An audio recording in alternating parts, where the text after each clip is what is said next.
हमारे जीवन का मूल संचालक भाव है, जिसे आज मनोविज्ञान की भाषा में नकारात्मक भाव और सकारात्मक भाव।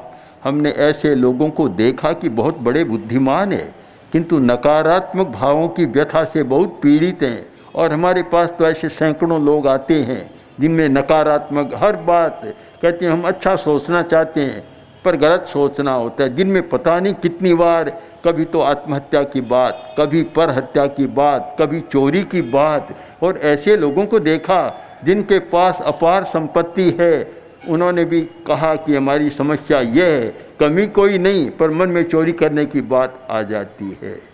ऐसी स्त्रियों को भी देखा कि जिनके पास बहुत है किंतु आदत ऐसी है कि पास में कोई बैठी है तो उसका पर्स भी चुरा लेगी, कोई कमी नहीं है।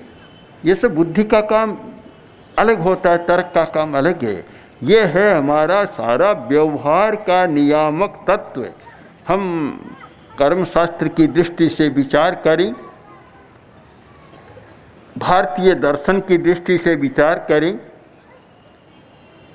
तो हमारे सारे कार्यकलाप का संचालक है हमारा भाव तंत्र, जो हाइपोथैलेमस, जो एक लिम्बिक सिस्टम का हिस्सा है। हाइपोथैलेमस जहाँ पैदा होता है और उससे जो प्रकंपन मिलते हैं वे सूक्ष्म जगत से मिलते हैं, तो वह हमारा भाव तंत्र, उस पर हम ध्यान दें तो हम इस बात को भी गहराई से समझें कि मूल्यों का विकास तब होगा जब बुद्धि और भाव दोनों का समन्वय होगा। आज की समस्या यह है कि दोनों का समन्वय नहीं है, इसलिए मूल्यों का विकास नहीं हो रहा है। न केवल बुद्धि के आधार पर हो सकता और न केवल भावों के आधार पर ही हो सकता, दोनों का समन्वय जरूरी है।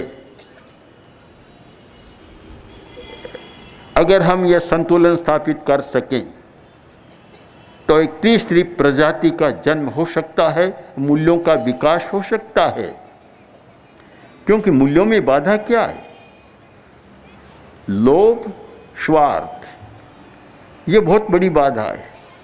जितना भी बाजार में जो कुछ होता है या शासन प्रशासन ऑफिस में जो कुछ होता है, मूल्यों का विखंडन किसके द्वारा? स्वार्थ के द्वारा या लोभ के द्वारा